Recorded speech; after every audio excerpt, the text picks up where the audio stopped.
10 വർഷമായി പ്രതിപക്ഷത്തിരിക്കുമ്പോൾ എങ്ങനെയും പാർട്ടി അധികാരത്തിൽ കൊണ്ടുവരിക എന്ന് ചിന്തിക്കുന്നതിനപ്പുറത്തേക്ക് സുധാകരൻ ചിന്തിച്ചത് എനിക്ക് മന്ത്രിയാകണം, ഞാൻ രാജിവെച്ച് മത്സരിക്കണം എന്ന സ്വാർത്ഥമായ ചിന്തയായിരുന്നു സുധാകരന്റെ ഉള്ളിൽ. KC വേണുഗോപാലിനെ പിന്തുണയ്ക്കുന്നു, KC വേണുഗോപാൽ മുഖ്യമന്ത്രിയാകണം എന്ന് പറയുന്നു. അപ്പൊ ഇതൊക്കെ പറയുന്ന സുധാകരൻ ഈ പറയുന്ന നിലപാട് മാറ്റങ്ങളൊക്കെ വെറുതെ ആകില്ല, എന്തെങ്കിലുമൊക്കെ രാഷ്ട്രീയമായ ഗൂഢ ലക്ഷ്യങ്ങൾ സുധാകരൻ ഉണ്ടാകും. കണ്ണൂർ ജില്ലയിൽ നടത്തിയ കോൺഗ്രസിന് വേണ്ടി നടത്തിയ ത്യാഗോജല പ്രവർത്തനം എല്ലാം കെ സുധാകരൻ എന്ന ഒരാളുടെ തലയിൽ മാത്രം കെട്ടിവെച്ചിട്ട് സാമൂഹ്യ മാധ്യമങ്ങൾ റീൽസും മറ്റേത് ഇറക്കുന്ന ആളുകളുണ്ട്. അവർക്ക് കണ്ണൂരിലെ രാഷ്ട്രീയത്തിന്റെ കൃത്യമായ ചരിത്രം അറിയാത്തത് കൊണ്ട് മാത്രമാണെന്ന് ഞാൻ പറയും. കണ്ണൂരിലെ കോൺഗ്രസിനെ കോൺഗ്രസ് ആക്കി മാറ്റിയത് സുധാകരനാണെന്ന് പറഞ്ഞാൽ അത് അംഗീകരിക്കാൻ യാതൊരു നിർവാഹവുമില്ല. അവിടെ നൂറുദ്ദീൻ സാഹിബും പി രാമകൃഷ്ണനും മമ്പറം ദിവാകരനും NR-ഉം അടക്കമുള്ള നേതാക്കന്മാരുടെ ചോരയും നീരും വിയർപ്പും തന്നെയാണ് കണ്ണൂരിലെ കോൺഗ്രസിനെ സുധാകരന്റെ കയ്യിൽ തലികയിൽ ഏൽപ്പിക്കുമ്പോൾ ഉണ്ടായിരുന്നത്. കണ്ണൂരിലെ രാഷ്ട്രീയ പ്രവർത്തനങ്ങളുടെ ചരിത്രം അറിയുന്ന ആളുകൾക്കറിയാം. കണ്ണൂരിലെ CPM പടപുരുതി കോൺഗ്രസിനെ മുന്നോട്ട് നയിച്ച ഒന്നാമത്തെ വ്യക്തി N രാമകൃഷ്ണനാണ്. മുൻ KPCC അധ്യക്ഷൻ, കോൺഗ്രസിന്റെ പ്രവർത്തക സമിതിയിലെ സ്ഥിരം ക്ഷണിതാവായ K സുധാകരൻ നിയമസഭാ തെരഞ്ഞെടുപ്പിന് മുമ്പുണ്ടാക്കിയ പുകില് കേരളത്തിലെ കോൺഗ്രസ് പ്രവർത്തകർ മറക്കില്ല. അതിനുശേഷം തെരഞ്ഞെടുപ്പിന് ശേഷം അദ്ദേഹം ആദ്യം രമേശ് ചെന്നിത്തല മുഖ്യമന്ത്രിയാണെന്ന് പറഞ്ഞു. അതിനുശേഷം പിന്നീട് KC വേണുഗോപാൽ മുഖ്യമന്ത്രിയാണെന്ന് പറയുന്നു. ഇപ്പോൾ ഒരു കാലത്ത് K സുധാകരനെ വിളിക്കൂ, കോൺഗ്രസിനെ രക്ഷിക്കുമെന്ന് സാമൂഹ്യ മാധ്യമങ്ങളിൽ മുറവിൽ കിട്ടിയ ആളുകൾ ഇപ്പോൾ K സുധാകരനെ അടപടലം തെറി പറയുന്ന ഒരു സാഹചര്യമാണ് നിലനിൽക്കുന്നത്. യഥാർത്ഥത്തിൽ K സുധാകരന്റെ അസുഖം എന്താണ് എന്നാണ് ഞാൻ ചോദിക്കുന്നത്. K സുധാകരൻ ആഗ്രഹിച്ച് എവിടെയും നിലവിലെത്താൻ കഴിയുന്നില്ല എന്നൊരു പ്രശ്നമാണ് K സുധാകരൻ എന്ന് പറയേണ്ടി വരും. എന്തൊക്കെ പറഞ്ഞാലും കോൺഗ്രസിലെ ജെൻസിക്ക് K സുധാകരനോട് വലിയൊരു അടുപ്പമുണ്ടായിരുന്നു.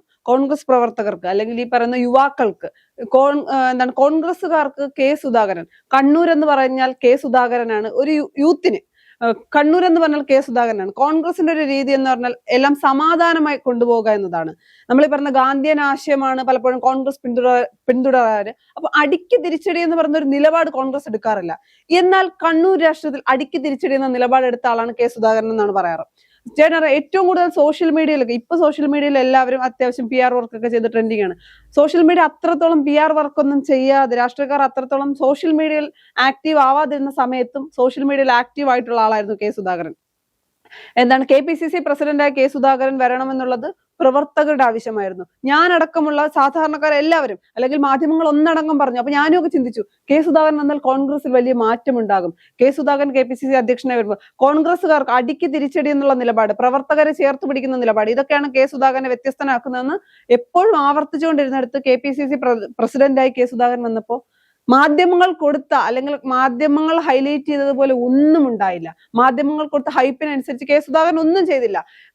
അത് കഴിഞ്ഞ് KPCC പ്രസിഡന്റ് സ്ഥാനത്ത് നിന്ന് K സുധാകരനെ മാറ്റാനൊരു തീരുമാനം എടുക്കുമ്പോൾ K സുധാകരൻ അതിന് തയ്യാറായിരുന്നില്ല, അതൃപ്തി അറിയിക്കുന്നു. പലപ്പോഴും K സുധാകരന്റെ പല ഇന്റർവ്യൂകളിലും K സുധാകരൻ പാർട്ടി വിട്ടു പോകുമോ എന്ന് പോലും എന്തിനേറെ പറയുന്നു. നിയമസഭാ തെരഞ്ഞെടുപ്പിൽ MP-മാർ ആരെയും മത്സരിപ്പിക്കേണ്ട എന്ന നിലപാടാണ് എടുത്തിരുന്നത്. അടൂർ പ്രകാശിന് മത്സരിക്കാൻ താല്പര്യമുണ്ടായിരുന്ന ആളാണ്. അതുപോലെ പല MP-മാർക്കും മത്സരിക്കാൻ താല്പര്യമുണ്ടായിരുന്നു. MP-മാരും നിലവിൽ ഇനി മത്സരിക്കേണ്ട എന്ന് AICC അല്ലെങ്കിൽ ഹൈക്കമാൻഡ് തീരുമാനം എടുക്കുമ്പോൾ പോലും സുധാകരൻ ഉണ്ടാക്കി പുകില് ചെറുതൊന്നുമല്ല. കോൺഗ്രസിൽ അല്ലെങ്കിൽ ഐക്യ ജനാധിപത്യ മുന്നണി യഥാർത്ഥത്തിൽ ഐക്യ ജനാധിപത്യ മുന്നണിയായി എനിക്ക് തോന്നിയത് തദ്ദേശ സ്വയംഭരണ സ്ഥാപനങ്ങളിലേക്ക് നടന്ന തെരഞ്ഞെടുപ്പിൽ മാത്രമാണ്. അതേപോലെ ഒരു ഐക്യമാണ് ഈ നിയമസഭാ തെരഞ്ഞെടുപ്പിലും കോൺഗ്രസിനും ഐക്യ ജനാധിപത്യ മുന്നണിക്കും ഉണ്ടാകേണ്ടത് എന്നത് സാധാരണക്കാരായ ജനങ്ങൾക്ക് പോലും അറിയാവുന്ന സാഹചര്യത്തിൽ സുധാകരൻ ഉണ്ടാക്കി പുകിൽ എന്തായിരുന്നു? അപ്പോഴും സുധാകരനെ സപ്പോർട്ട് ചെയ്ത് ഒരുപാട് പേരുണ്ടായിരുന്നു. ഇത്രയും കണ്ണൂർ എന്ന് പറഞ്ഞാൽ സുധാകരനാണ്, സുധാകരൻ അപ്പുറത്തേക്ക് ആരുമില്ല എന്ന് പോലും പല ആളുകളും പറഞ്ഞു. അപ്പൊ സുധാകരന് സീറ്റ് കൊടുക്കണമായിരുന്നു, സുധാകരനെ മാറ്റി നിർത്തിക്കൊണ്ട് ഒരു തെരഞ്ഞെടുപ്പ് ഉണ്ടാകില്ല എന്നൊക്കെ. കാര്യം സുധാകരൻ നിലവിൽ MP ആണ്. അപ്പൊ സുധാകരനെ മത്സരിപ്പിക്കണം എന്ന് എനിക്കൊരു അഭിപ്രായം ഉണ്ടായിരുന്നില്ല. അതുപോലെ ഞാൻ മറ്റൊരു കാര്യം ചിന്തിച്ചതെന്ന് വെച്ചാൽ സുധാകരൻ വളരെ പക്വതയുള്ള നേതാവാണ്.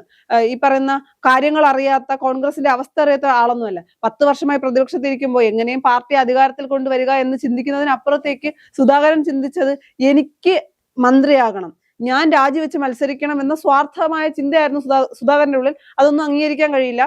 പിന്നെ എന്തെങ്കിലും ഒരു കാരണം സുധാകരൻ അടങ്ങിയത് എന്തെങ്കിലുമൊക്കെ ഹൈക്കമാൻഡുമായി നടത്തിയ ചർച്ചയിൽ സുധാകരൻ ആവശ്യപ്പെട്ട കാര്യങ്ങൾ ഹൈക്കമാൻഡ് അംഗീകരിച്ചോ നമുക്കറിയില്ല.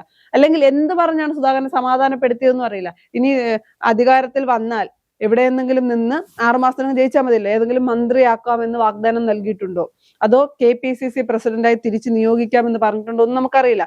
കാരണം ചേട്ടാ ആദ്യം പറഞ്ഞതുപോലെ രമേശ് ചെന്നിത്തല മുഖ്യമന്ത്രിയാകണമെന്നാണ് ആദ്യം സുധാകരൻ പറയുന്നത്.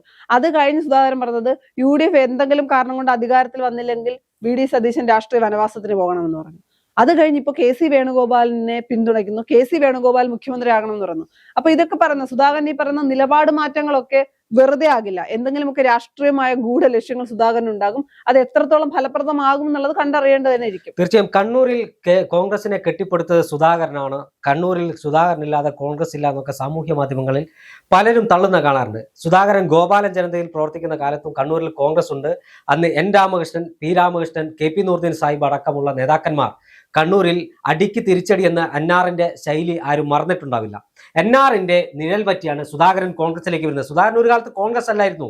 സുധാകരൻ കോൺഗ്രസിലേക്ക് വരുമ്പോൾ കണ്ണൂർ കലാപകലുഷിതമായ അന്തരീക്ഷത്തിൽ കോൺഗ്രസിനെ പ്രതിരോധിക്കേണ്ടടുത്ത് പ്രതിരോധിച്ചും അടിക്കേണ്ടത് അടിച്ചും സമാധാനം കൈക്കൊള്ളേണ്ടത് സമാധാനം കൈക്കൊണ്ട എൻ രാമകൃഷ്ണന്റെ ശൈലി അടിക്ക് തിരിച്ചടി എന്ന ശൈലിയായിരുന്നെങ്കിൽ പി രാമകൃഷ്ണന്റെ ശൈലി തികച്ചും ഗാന്ധിയൻ ശൈലിയായിരുന്നു. നൂർദ്ദീൻ സാഹിബും ഒരു ഗാന്ധിയൻ ശൈലിയിൽ മുന്നോട്ട് കൊണ്ടുപോയി. മമ്പറം ദിവാകരനെ പോലെയുള്ള നേതാക്കന്മാരൊക്കെ കണ്ണൂർ ജില്ലയിൽ നടത്തിയ കോൺഗ്രസിന് വേണ്ടി നടത്തിയ ത്യാഗോജല പ്രവർത്തനമെല്ലാം കെ സുധാകരൻ എന്ന ഒരാളുടെ തലയിൽ മാത്രം കെട്ടിവെച്ചിട്ട് സാമൂഹ്യ മാധ്യമങ്ങൾ റീൽസും മറ്റേത് ഇറക്കുന്ന ആളുകളുണ്ട്. അവർക്ക് കണ്ണൂരിലെ രാഷ്ട്രീയത്തിന്റെ കൃത്യമായ ചരിത്രം അറിയാത്തത് കൊണ്ട് മാത്രമാണെന്ന് ഞാൻ പറയും. കാരണം സുധാകരൻ എന്നാണ് കോൺഗ്രസ് ആയതെന്ന് ചോദിച്ചാൽ സുധാകരൻ അതിന് കൃത്യമായി ഉത്തരം പറയണം. സുധാകരൻ ഫാൻസ് അസോസിയേഷന്റെ ആളുകൾ അതിന് ഉത്തരം പറയണം. സുധാകരൻ കോൺഗ്രസ് ആകുന്നതിന് മുമ്പും കണ്ണൂർ ജില്ലയ്ക്കകത്ത് കോൺഗ്രസ് പ്രസ്ഥാനമുണ്ട്. കണ്ണൂർ ജില്ലയിൽ CPM-ന്റെ അക്രമ രാഷ്ട്രീയത്തെ അതേ രൂപത്തിൽ തിരിച്ചടിച്ച കാലം കണ്ണൂരിലുണ്ടായിരുന്നു. കണ്ണൂരിൽ എൻ രാമകൃഷ്ണൻ നെഞ്ചു വിരിച്ചെന്ന് ആണ് കണ്ണൂരിലെ കോൺഗ്രസിനെ വളർത്തിയതെന്ന് പറഞ്ഞാൽ ഒരുപക്ഷെ സുധാകരൻ ഫാൻസുകാർ അംഗീകരിച്ച് തന്നിട്ടില്ലെങ്കിലും കണ്ണൂരിലെ കോൺഗ്രസ് രാഷ്ട്രീയത്തിന്റെ ചരിത്രം അറിയുന്ന, കണ്ണൂരിലെ രാഷ്ട്രീയ പ്രവർത്തനങ്ങളുടെ ചരിത്രം അറിയുന്ന ആളുകൾക്കറിയാം CPM-നോട് പടപുരുതി കോൺഗ്രസിനെ മുന്നോട്ട് നയിച്ച ഒന്നാമത്തെ വ്യക്തി എൻ രാമകൃഷ്ണനാണ്. അതിനുശേഷം സുധാകരൻ DCC പ്രസിഡന്റ് ആയ സമയത്തൊക്കെ സുധാകരൻ CPM-നെ വെല്ലുവിളിച്ചിട്ടില്ല എന്നൊന്നും ഞാൻ പറയില്ല. പക്ഷേ കണ്ണൂരിലെ കോൺഗ്രസിനെ കോൺഗ്രസ് ആക്കി മാറ്റിയത് സുധാകരനാണെന്ന് പറഞ്ഞാൽ അത് അംഗീകരിക്കാൻ യാതൊരു നിർവാഹവുമില്ല. അവിടെ നൂർദ്ദീൻ സാഹിബും പി രാമകൃഷ്ണനും മമ്പറം ദിവാകരനും എൻആറും അടക്കമുള്ള നേതാക്കന്മാരുടെ ചോരയും നീരും വിയർപ്പും തന്നെയാണ് കണ്ണൂരിലെ കോൺഗ്രസിനെ സുധാകരന്റെ കയ്യിൽ തലികയിൽ ഏൽപ്പിക്കുമ്പോൾ ഉണ്ടായിരുന്നത്.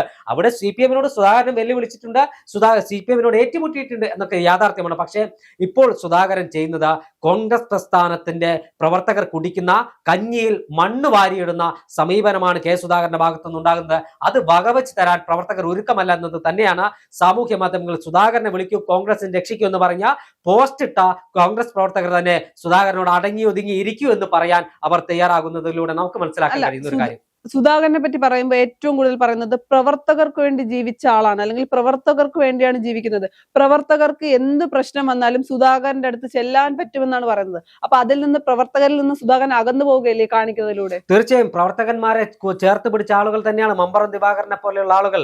തലശ്ശേരിയിൽ മമ്പറം പ്രദേശത്ത് പിണറായിയുടെ തൊട്ടടുത്ത പ്രദേശമാണ് മമ്പറം പ്രദേശത്ത് CPM-ന്റെ അക്രമ രാഷ്ട്രീയത്തിന് അതേ രൂപത്തിൽ അതിനേക്കാൾ ഇരട്ടിയിൽ മറുപടി കൊടുത്ത് ജയിൽവാസം അനുഷ്ഠിക്കേണ്ടി വന്ന നേതാവാണ് മമ്പറം ദിവാകരൻ. എൻ രാമകൃഷ്ണൻ അടിക്ക് തിരിച്ചടി എന്നായിരുന്നു എൻആറിന്റെ ശൈലി. അതോടൊപ്പം തന്നെ നൂർദ്ദീൻ സാഹിബും പി രാമകൃഷ്ണനും മറ്റൊരു ശൈലിയായിരുന്നു. ഇതേ കണ്ണൂരിൽ പാർട്ടി വളർത്തിയ താനാണെന്നൊക്കെ പറയുന്ന സുധാകരൻ ഇപ്പോൾ പാർട്ടിയെ തളർത്തുന്ന സമീപനമാണ് സ്വീകരിക്കുന്നത്. അദ്ദേഹത്തിന്റെ ശൈലിയെ ഒരിക്കലും അംഗീകരിക്കാൻ കഴിയില്ല. കണ്ണൂരിൽ രാഷ്ട്രീയ പ്രതിയോഗികൾക്ക് അടിക്കാനുള്ള വടി കൊടുക്കുന്നതിന് തുല്യമാണ് സുധാകരൻ ഇപ്പോൾ ചെയ്തുകൊണ്ടിരിക്കുന്ന പ്രവൃത്തി. ഇതൊരു കാരണവശാലും കോൺഗ്രസ് പ്രവർത്തകർക്ക് അംഗീകരിക്കാൻ കഴിയില്ല. അതുകൊണ്ടാണ് സുധാകരന് മുദ്രാവാക്യം വിളിച്ച, സുധാകരന് സിന്ദാബാദ് വിളിച്ച പ്രവർത്തകർ വരെ അദ്ദേഹത്തെ ഇപ്പോൾ തള്ളി പറഞ്ഞ് രംഗത്ത് വരുന്നത്. അത് മാത്രമല്ല, കഴിഞ്ഞ നിയമസഭാ തെരഞ്ഞെടുപ്പിൽ അദ്ദേഹത്തിന് കണ്ണൂർ മണ്ഡലത്തിൽ മത്സരിക്കാൻ ഒരു ആഗ്രഹമുണ്ടായിരുന്നു. UDF അധികാരത്തിൽ വന്നാൽ തനിക്ക് മന്ത്രിയാകാം, കണ്ണൂരിൽ ജയിച്ചു വന്നാൽ മന്ത്രിയാകാം എന്നൊക്കെ ആഗ്രഹമായിരുന്നു സുധാകരൻ ഉണ്ടായത്. എന്നാൽ അദ്ദേഹത്തിന് സീറ്റ് നിശ്ചയിച്ചു എന്ന് മാത്രമല്ല, അദ്ദേഹത്തിന് സീറ്റ് കൊടുക്കരുതെന്ന് പറഞ്ഞ കണ്ണൂർ ജില്ലയിലെ കണ്ണൂർ നിയമസഭാ മണ്ഡലത്തിന് കീഴിലുള്ള മണ്ഡലം കമ്മിറ്റികളാണ്. അദ്ദേഹത്തിന് പ്രവർത്തിക്കാനുള്ള ആരോഗ്യമില്ല, അദ്ദേഹത്തിന് പറയുന്നതും അദ്ദേഹത്തിന്റെ പ്രവൃത്തിയും വേറെയാണ് എന്ന് പറഞ്ഞുകൊണ്ടിരിക്കുന്നത് അവരാണ്. ആ ഒരു പശ്ചാത്തലത്തിൽ സുധാകരൻ പാർട്ടിക്ക് ഉണ്ടാക്കുന്ന ഡാമേജ് വളരെ വലുതാണ് എന്ന കാര്യത്തിൽ മാത്രമല്ല, സ്ഥാനാർത്ഥി നിർണയ ചർച്ചയ്ക്ക് നാമനിർദ്ദേശ പത്രിക കൊടുക്കുന്നതിന് മുമ്പ് കോൺഗ്രസിന്റെ സ്ഥാനാർത്ഥി പട്ടിക വൈകാനുള്ള ഒരു കാരണം സുധാകരനാണ്. കോൺഗ്രസിന് ഏതെങ്കിലും തരത്തിൽ ഇത്തവണ തെരഞ്ഞെടുപ്പിൽ ഒരു ഡാമേജ് ഉണ്ടാകുകയാണെങ്കിൽ, അല്ലെങ്കിൽ അധികാരത്തിലേക്ക് വരാൻ കഴിഞ്ഞിട്ടില്ലെങ്കിൽ അതിന്റെ ഉത്തരവാദിത്തത്തിൽ നിന്ന് ഒഴിഞ്ഞു മാറാൻ കെ സുധാകരനും കഴിയില്ല. കാരണം അദ്ദേഹം ഉണ്ടാക്കിയ ഡാമേജ് അത്രത്തോളം വലുതാണ് പാർട്ടിക്ക് എന്ന കാര്യത്തിൽ ഒരു തർക്കവുമില്ല.